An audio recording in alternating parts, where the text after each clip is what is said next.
79 personnes sont mortes du virus de la grippe aviaire H7N9 le mois dernier en Chine.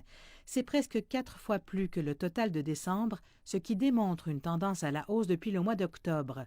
Selon la Commission chinoise de santé et de planification familiale, les cas confirmés de contamination à la grippe aviaire étaient plus éparpillés qu'auparavant, touchant 16 provinces au pays. Les provinces de l'Est, incluant Jiangxi, Zhejiang et Anhui, de même que la province de Guangdong au sud, sont les plus affectées.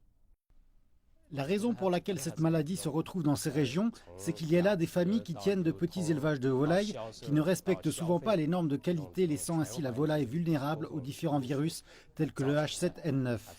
Et puis les gens de ces régions préfèrent manger de la volaille fraîchement abattue en pensant qu'elle est ainsi plus fraîche et plus nutritive. Mais il n'y a aucune preuve scientifique à cet effet. Le gouvernement met maintenant en place des règles plus sévères pour les marchés de volailles vivantes.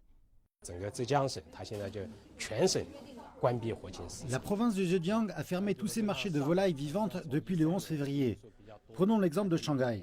Depuis l'épidémie de grippe aviaire en 2013, tous ces marchés de volailles sont chaque année fermés depuis la fête du printemps jusqu'à la fin du mois d'avril.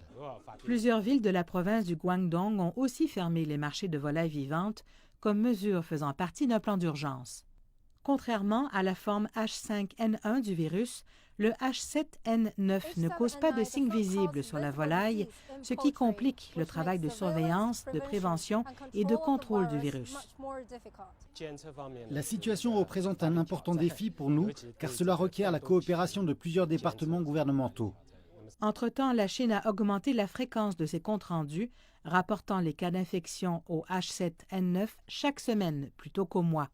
Les experts disent que la situation devrait se résorber d'ici la fin du mois d'avril.